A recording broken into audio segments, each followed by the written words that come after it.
So I'm getting married to the most wonderful person in the universe, my fiance. I will leave her name out of this for right now, but she's wonderful and she knows who she is. And anyway, so we're building a backdrop for our wedding, and it's going to be interesting to say the least. And I hope you guys are gonna come along on the journey with me and just see what it is that I come up with for this background. One of the previous videos I've done is the flower pods or the wedding pods or something like that. I can't remember. I got ADD. I don't remember it yesterday.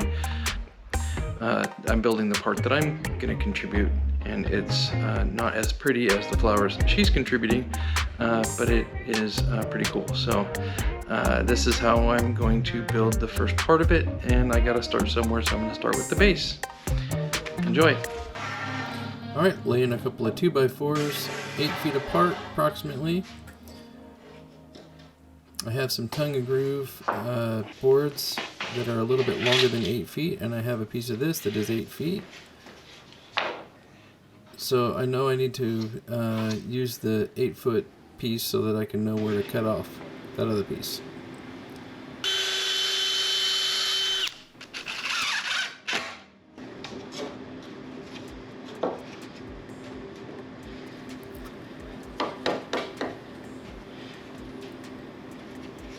It doesn't have to be exactly square just yet. I just want to have a good pivot point. This is why I'm only using one screw in each corner.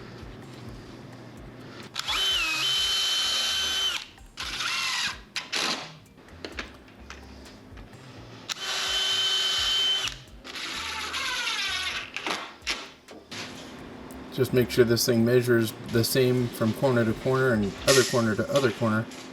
And then, you know, I don't know. This is a tool I guess I just made. Box of screws. Hold my tape measure.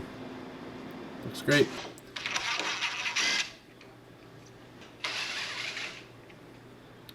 I'm going to go ahead and use this up a little higher to give myself some room to put my first board.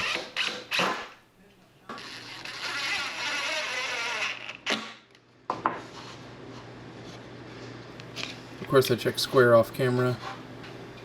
I'm checking to see how much extra board I have, and then I'll split the difference.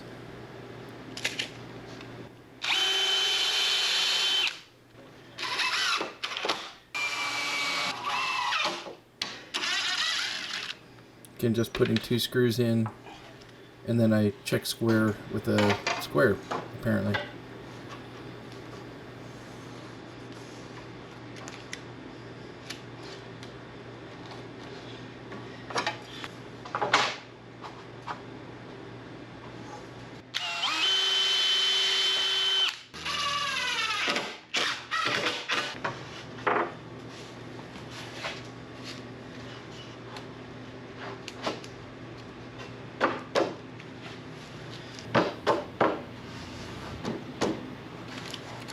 I'm just trying to make sure there's a little bit hanging off of each side, because I'm going to come across with a saw and trim off the edges. Now we get the stapler, pin nailer.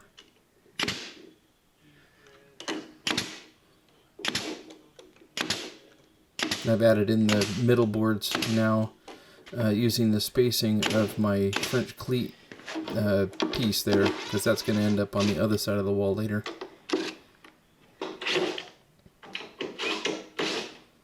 Now that those 2 boards are on there, I can just start stacking boards.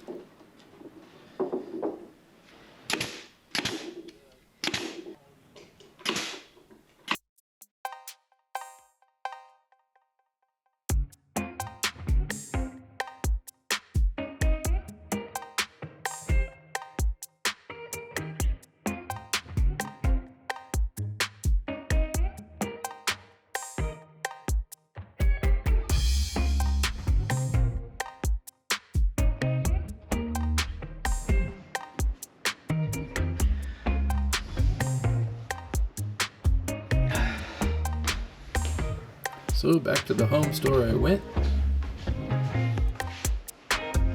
Whoosh! Pew pew pew pew pew pew.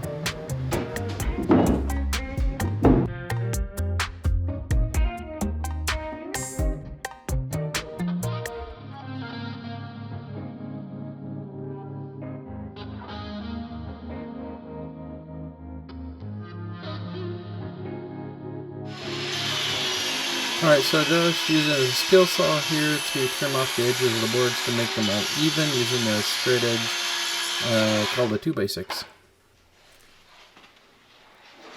I did check it. It was straight enough. That just made me happy.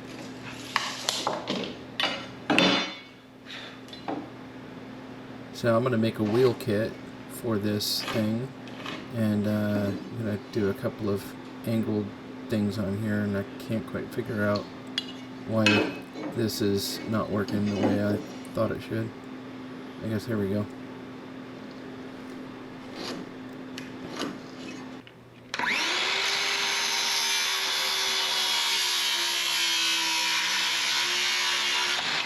Maybe someday I'll learn how to do that without wiggling.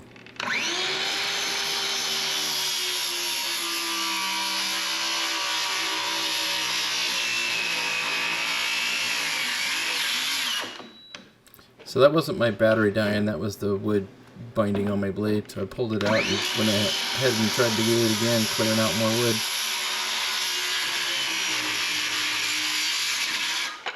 Hey, that worked. Minimal kickback.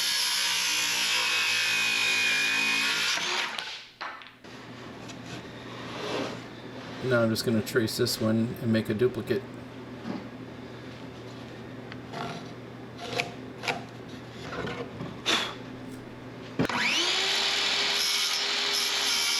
I'll go at this one a little bit differently, so it wouldn't bind. I don't know if that was the right thing to do or not. It's what I did. I'm just going to butcher this thing, just keep gnawing on it until it's straight.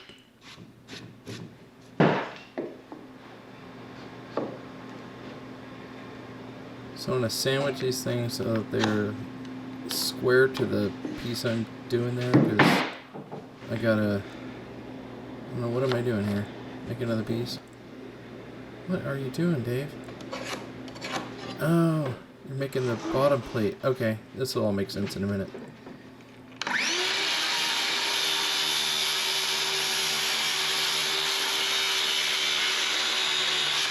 I think it's this saw. I think it's wiggling a lot.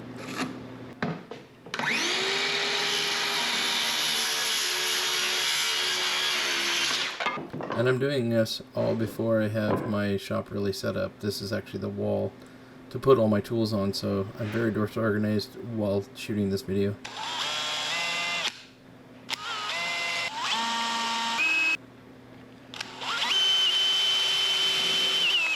And that's crooked on purpose. Looks like I just shot that one in. The reason it's crooked is because I want it to get into the secondary piece of wood. Just thought it made sense at the time. These are fun bolts. They got a big head on them.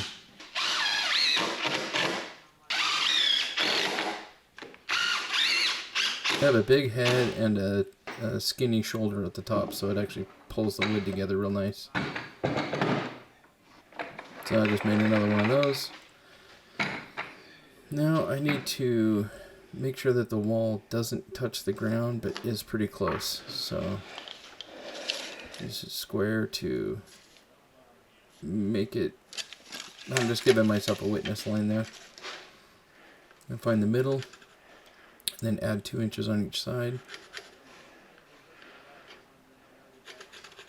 That gives me my middle. I don't...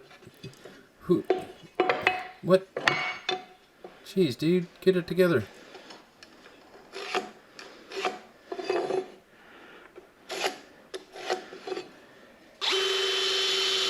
I'm going to put a couple of screw holes in here and put a screw pre-started. So all I got to do is send it when I get it into position. And transfer this mark over to the other side so that I can put a fence on here. I'm lining it up real nice, and then I gotta go get a clamp and line it all up again. Alright, so that's a fence, and then I just run it up to that line, and I should be able to send this through. And then knock it into square. because nothing's perfect, except apparently that square, and my reflexes.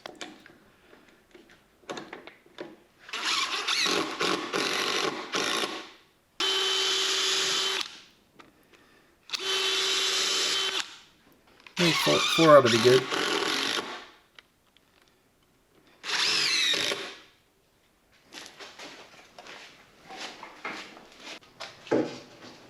And I put the other one on off camera. And now I'm doing some voodoo. I'm going to use a motorcycle tie-down strap from the bed of my table saw to the bottom of this thing to keep it from sliding off the table saw when I tip it upwards. Seemed like a good idea.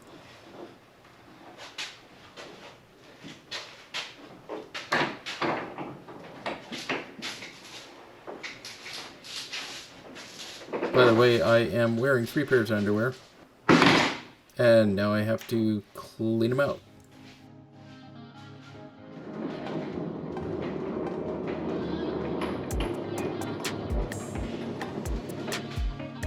Alright, well, that's the wall. Glad you guys stuck around this long. I'm going to be putting stuff on the wall, so we'll see what that's going to look like once I get it done. Or once I get it done and get it on YouTube and do the edit and all that stuff. Leave comments if you have any idea what I'm putting on that wall. Or have suggestions. Not that I'm going to take them. Anyway, if you want to see more exciting videos, go here. And other videos, go here. And if you really like the channel, I guess subscribe there. Anyway, thanks guys.